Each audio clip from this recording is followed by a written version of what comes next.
विद्युत धारा। ठीक है, कल क्या बताए थे?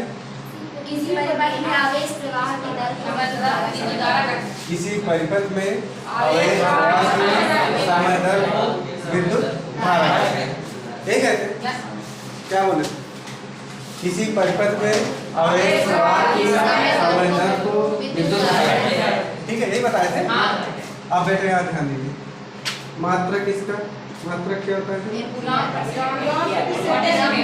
आवेश का मात्रक क्या होता है? गुलाम प्रति सेकंड। ठीक, या एम्पियर। ये मात्रक होता है। यदि आपसे पूछ ले 1 एम्पियर क्या है? एक एम्पियर क्या है?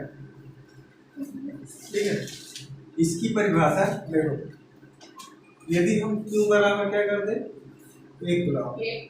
क्या कर दे? 1 कूलम। T बराबर में क्या कर दे? 1 सेकंड। ठीक, कर सकते हैं।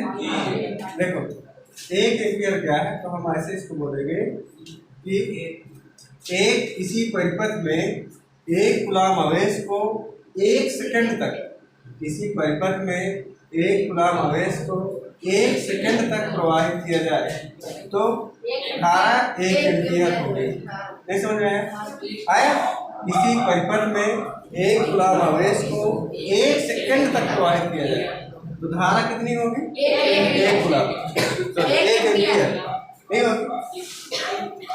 आया समझ में? देखो कैसे ये हुआ, किसी परिपथ में 1 कूलम आवेश को 1 सेकंड तक प्रवाहित किया जाए तो धारा 1 एम्पियर होगी। जैसे देखो क्या होता है, I बराबर Q/T। ये क्या होता है? सूत्र होता है विद्युत धारा का। तो Q बराबर भी क्या? 1, T बराबर भी क्या? तो I बराबर क्या है? 1 एम्पियर आ गया। 1 एम्पियर, इसे क्या बोलेंगे? 1 एम्पियर धारा। समझ में आया? 1 एम्पियर धारा क्या है? किसी परिपथ में 1 कूलम आवेश को 1 सेकंड तक प्रवाहित किया जाए तो धारा 1 एम्पियर होगी। ठीक आया? इसी कोई प्रॉब्लम है इसमें? देखो धनावेश कमी हो गई, ठीक, ऋणावेश क्या हो गया? वृद्धि हो गई। अब देखो जैसे इसमें धनावेश में हम ले लें सोडियम। सोडियम ले लें, सबसे अच्छा एग्जांपल बेटा हमारा 11 प्रमाण क्रमांक 11 होता है। कक्षक क्या होती है? 2 8 32 यही होता है। ठीक, यदि हम इसके इलेक्ट्रॉनिक विन्यास में 2 8 1 आए, इसे अपनी अगली कक्षा पूरा करने के लिए कितने इलेक्ट्रॉन? तो 7 इलेक्ट्रॉन इसको कोई देगा नहीं। इसमें इलेक्ट्रॉन कितने होंगे? 11 होंगे। प्रोटॉन कितने होंगे? 11। इलेक्ट्रॉन और प्रोटॉन क्या होंगे? बराबर है। तो इलेक्ट्रॉन भी 11 है, प्रोटॉन भी 11 है। अब देखो ये अपना एक इलेक्ट्रॉन क्या करेगा? त्यागेगा। तो इलेक्ट्रॉन कितने हो जाएंगे बेटा? 10 आ जाएंगे। एक जाएगा तो क्या 10 ही तो होगा। अब प्रोटॉन क्या है? 11 ही है। प्रोटॉन में कोई कमी नहीं है। इलेक्ट्रॉन हो गया 10, प्रोटॉन क्या है? 11। इसमें इलेक्ट्रॉन में क्या हुई? एक कमी हुई। तो कमी का मतलब धनावेश। आया समझ? धनावेश समझ में आया? धनावेश किसे कहेंगे? ऋणावेश किसे कहते हैं? अब देखो इसमें ले लो सबसे अच्छा एग्जांपल क्लोरीन। क्लोरीन ले लो, इसका इलेक्ट्रॉनिक विन्यास करेंगे तो 2 8 7। इसमें अंतिम कक्षन कितने इलेक्ट्रॉन? 7। इलेक्ट्रॉन कितने हैं? 17। प्रोटॉन कितने हैं? 17। ठीक, अब देखो ये अपना 7 इलेक्ट्रॉन तो त्यागेगा नहीं, ये किसी से ग्रहण करेगा।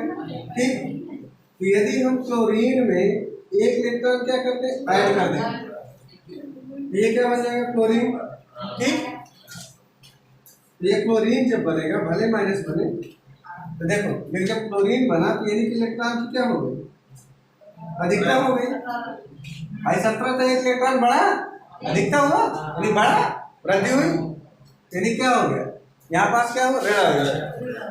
समझ में आया? बड़ा बेटा समझ में आया? अच्छा अब हो गया। लिखना है किसी को? इसे लिखना हो मुझसे। विद्युत धारा की दिशा। देखो बेटा आवेश तो दो ही प्रकार के होते हैं, एक धनावेश ऋण आवेश, ये होता है ना। तो देखो हम लिखेंगे जैसे धनावेश है, ये मान लीजिए धनावेश की दिशा हो गई।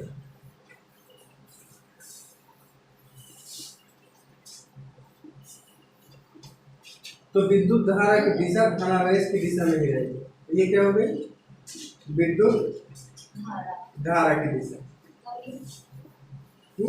दिशा, यानी कि धारा जो बहेगी जिधर धनावेश बहेगा उधर धारा भी बहेगी। नहीं समझ में आया? आ गया? पहला नंबर है जैसे धनावेश की दिशा, जिधर विद्युत दो अवेश होते हैं, एक धनावेश एक ऋणावेश। इसको हम लिख सकते हैं कि ये अनुदिश बहती है, धनात्मक में अनुदिश। अनुदिश का मतलब उसी दिशा से, ठीक है। जिधर धनावेश जाएगा उधर विद्युत धारा की दिशा भी जाएगी। समझ में आया? आप दूसरा नंबर लिखें, नोट पे लिखना ऋणावेश।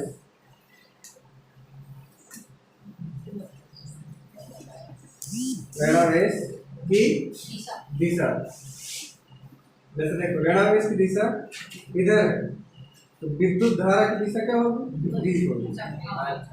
ठीक, समझ में आया? तो विद्युत धारा की दिशा क्या होगी?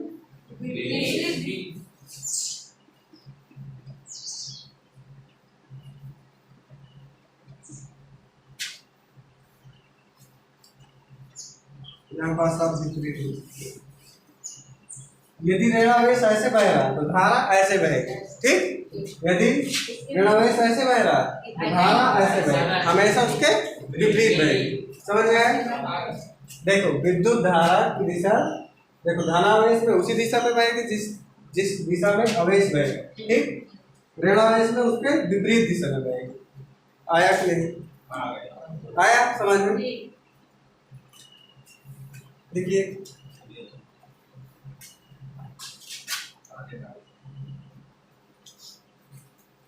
देखो ओम का नियम, इसको बोलना कैसे है? ठीक है, ओम का नियम बेटा ये दो बातों पर निर्भर करता है। ये जर्मनी के क्या थे? वैज्ञानिक। कहाँ के वैज्ञानिक? जर्मनी के। हम ऐसे बोलेंगे सन 1827 ईस्वी, हम बोलेंगे सन 1827 ईस्वी में जर्मन वैज्ञानिक जॉर्ज साइमन ओम ने, क्या नाम था? जॉर्ज साइमन ओम। ठीक, जॉर्ज साइमन ओम। देखो लिखेंगे सन 1827 ईस्वी में जर्मन वैज्ञानिक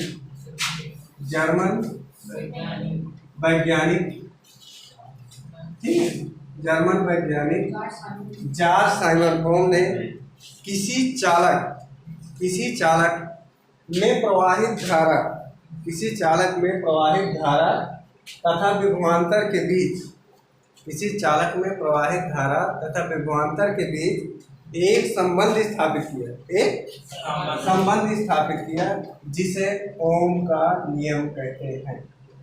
अब वह संबंध यह स्थापित किया यदि किसी चालक की भौतिक अवस्थाएं जैसे ताप, दाब आदि, ठीक, यदि किसी चालक की भौतिक अवस्थाएं ताप, दाब आदि परिवर्तित ना किया जाए, यानी कि बदला ना जाए, तो चालक में बहने वाली धारा विभवांतर के अनुक्रमानुपाती होती है।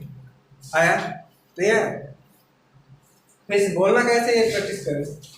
सन 1827 ईस्वी में जर्मन वैज्ञानिक जॉर्ज साइमन ओम ने किसी चालक में प्रवाहित धारा तथा विभवांतर के बीच एक संबंध स्थापित किया जिसे ओम का नियम कहते हैं। ठीक है, जिसे ओम का नियम कहते हैं। ठीक, तो देखो फिर पैराग्राफ चेंज करके लिखना है कि यदि किसी चालक की भौतिक अवस्थाएं, ब्रैकेट में लिख लेना जैसे ताप दाब आदि, ठीक, भौतिक अवस्थाएं परिवर्तित ना किया जाए यानी कि बदला ना जाए तो चालक में बहने वाली धारा विभवांतर के अनुक्रमानुपाती होती है। चालक में बहने वाली धारा अनुक्रमानुपाती का चिन्ह होगा, विभवांतर की क्या होती है, अनुक्रमानुपाती। आया समझ में? देखो एक बार फिर से ध्यान दें, पहले हमें इतना लिखना है, सन 1827 ईस्वी में जर्मन वैज्ञानिक जॉर्ज साइमन ओम ने किसी चालक में प्रवाहित धारा तथा विभवांतर के बीच एक संबंध स्थापित किया जिसे ओम का नियम कहते हैं। वह संबंधित था यदि किसी चालक की भौतिक अवस्थाएं जैसे ताप दाब आदि परिवर्तित ना किया जाए तो चालक में बहने वाली धारा विभवांतर के अनुक्रमानुपाती होती है। ठीक,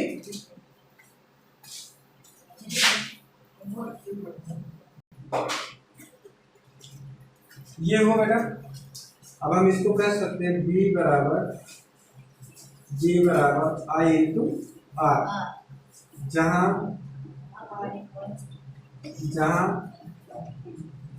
R एक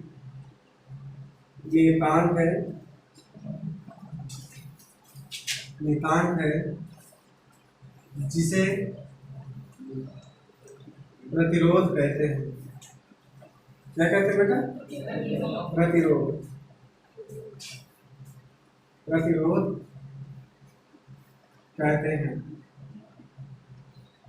देखिए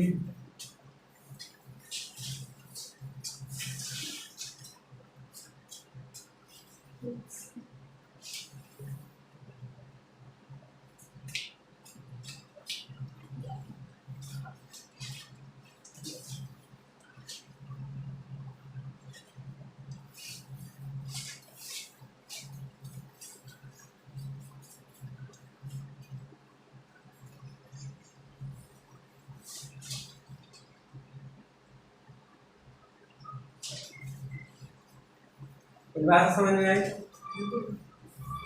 अब देखो, अब बात आती है कि प्रतिरोध क्या होता है। आर का मान क्या होगा? आर जो मान वाली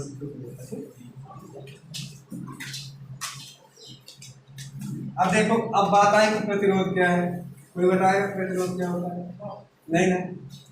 ट्रेडिंग के लिए प्रतिरोध, विद्युत प्रतिरोध।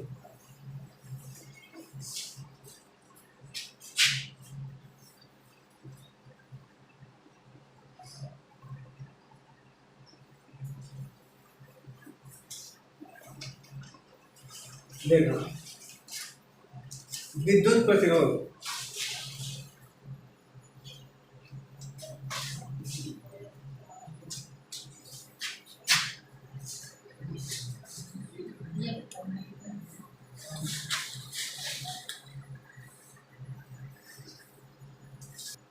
एक ओम का नियम हो गया, संयोजन हो गया।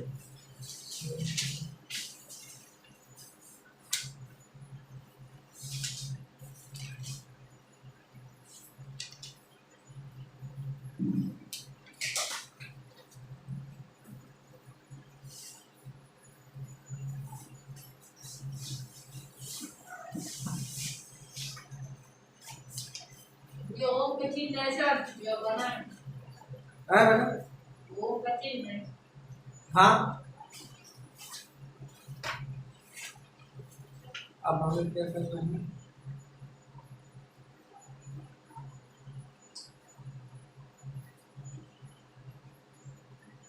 ये हो गया।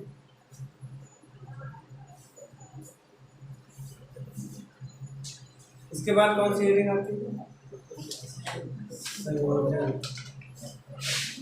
देखो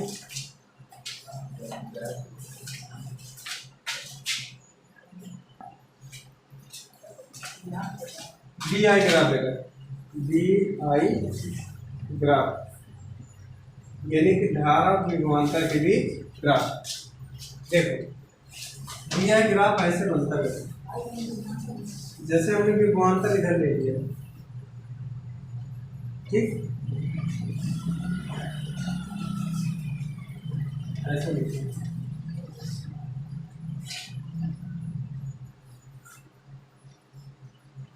ऊपर की ओर।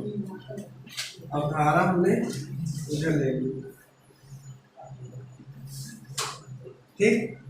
तो जो एक सरल रेखा बनेगी तो वो मूल बिंदु से क्या बनेगी, मूल बिंदु से, इसको बोलते हैं, क्या बोलते हैं, ढाल, ढाल या प्रवणता, ठीक। ये होता डी आई ग्राफ। बस इतना, कल क्वेश्चन नहीं जाता।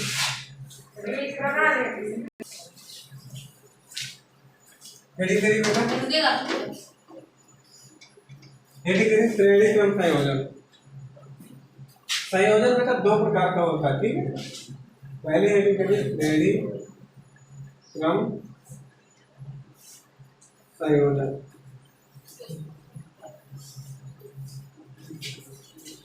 Combination of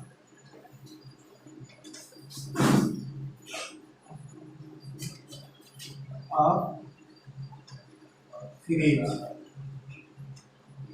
combination of series. देखो श्रेणी क्रम संयोजन बेटा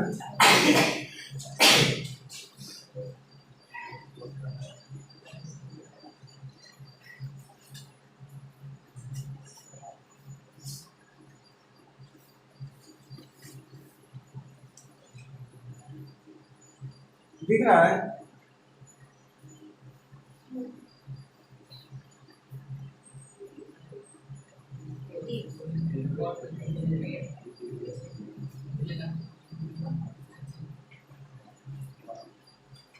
देखो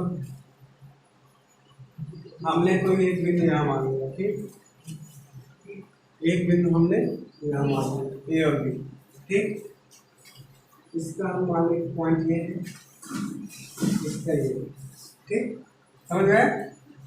अब बेटे ये ध्यान रखना है, इसको मान लिया R1, इसको मान लिया R2, इसको R3, ठीक। अगर ये R1 है तो यहाँ का विभवांतर क्या होगा, V1 होगा, यहाँ का विभवांतर क्या होगा, V2, यहाँ का विभवांतर क्या होगा, V3 होगा। देखो हमें ये बात याद रखना कि श्रेणी क्रम संयोजन कहते किसे, ठीक।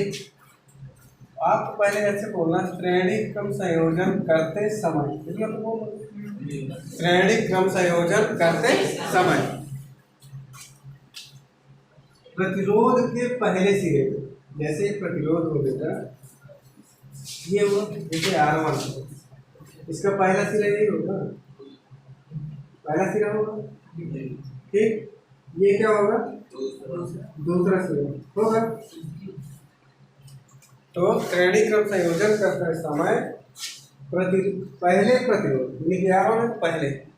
पहले प्रतिरोध के पहले सिरे को, पहले प्रतिरोध के पहले सिरे को किसी एक बिंदु से जोड़ देते हैं। एक बिंदु हमने ए माना, हमने ए से जोड़ दिया।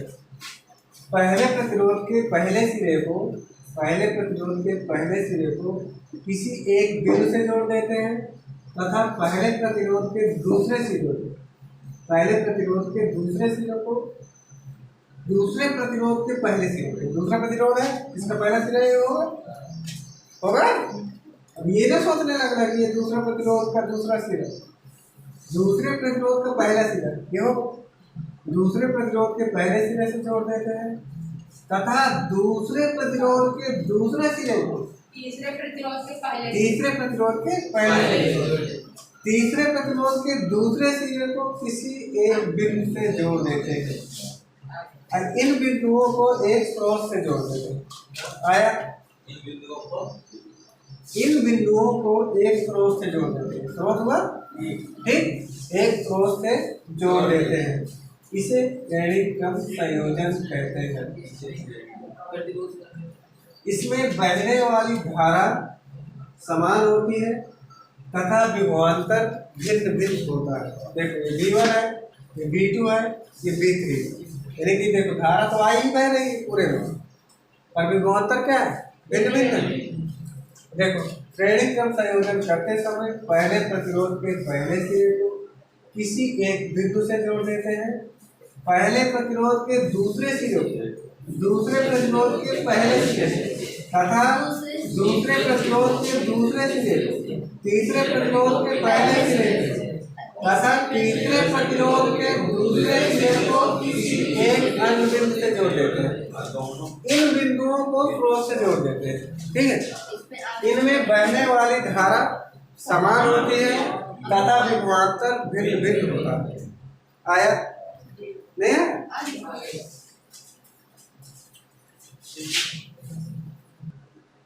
श्रेणी क्रम संयोजन करते समय पहले प्रतिरोध के पहले सिरे को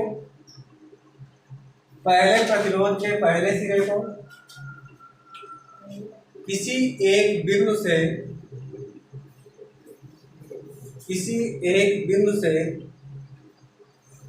जोड़ देते हैं।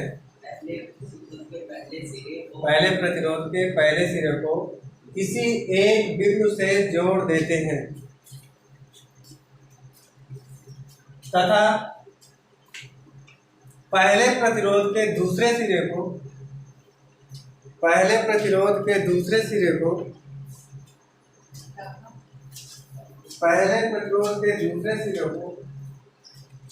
दूसरे प्रतिरोध के पहले सिरे से पहले प्रतिरोध के दूसरे सिरे को दूसरे प्रतिरोध के पहले सिरे से दूसरे प्रतिरोध के पहले सिरे से तथा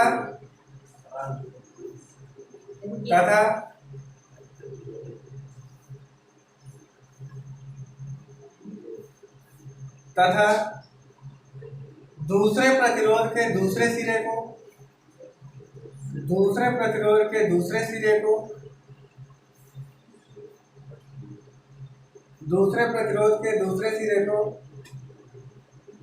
तीसरे प्रतिरोध के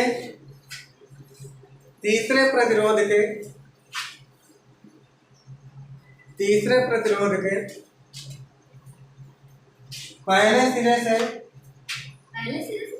अच्छा हाँ, पहले तीसरे प्रतिरोध के पहले सिरे से तथा तीसरे प्रतिरोध के दूसरे सिरे को तीसरे प्रतिरोध के दूसरे सिरे को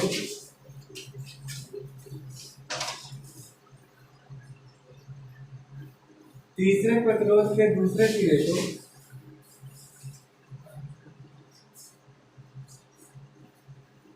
किसी एक अन्य बिंदु से जोड़ देते हैं।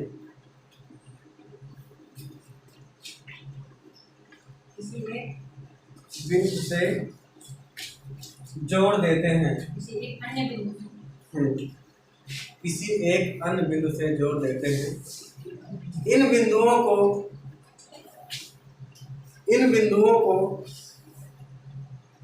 स्रोत से जोड़ देते हैं। इन बिंदुओं को स्रोत से जोड़ देते हैं। स्रोत से जोड़ देते हैं। इनमें बहने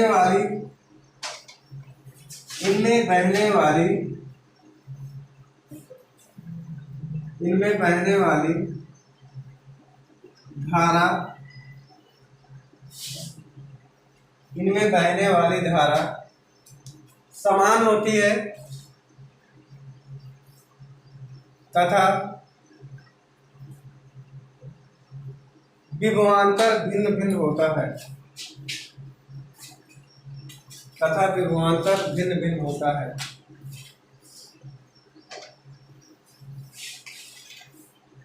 अब हम लिखेंगे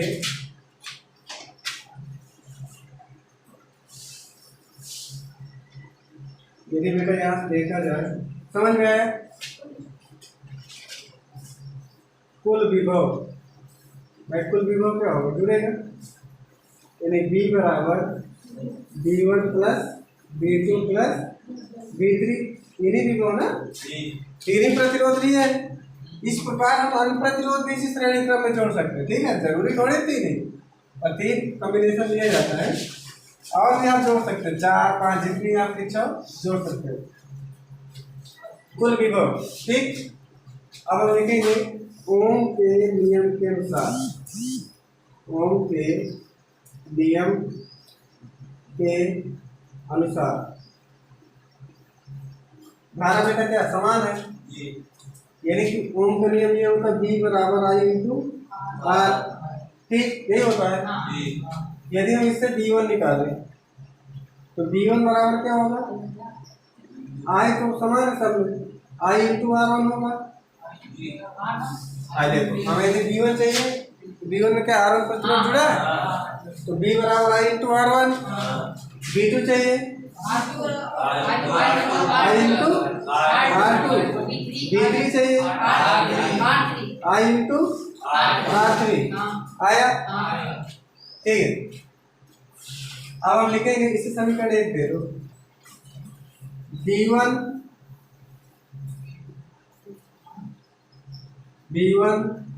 B2 व B3 का मान, इसको दो B1 B2 और B3 का मान समीकरण 1 में रखने पर। ठीक, जब 1 में रखेंगे बेटा तो B बराबर आ जाएगा आई इंटू R1 आएगा, आई इंटू R2 प्लस आई इंटू R3 आएगा। अब देखो समीकरण 2 से B की जगह क्या रखते हैं, समीकरण 2 से B की जगह क्या रख सकते हैं, आई इंटू R रख सकते हैं। B बराबर आई इंटू R, तो B की जगह आई इंटू R। यहाँ से देखें तो क्या आई कॉमन है common, R1 plus R2 plus R3, आई से आई कट जाएगा तो R बराबर क्या हुआ, R1 plus R2 plus R3। ये क्या हुआ, यही श्रेणी क्रम संयोजन है। क्या है, श्रेणी क्रम संयोजन। ठीक, हाँ सब बना।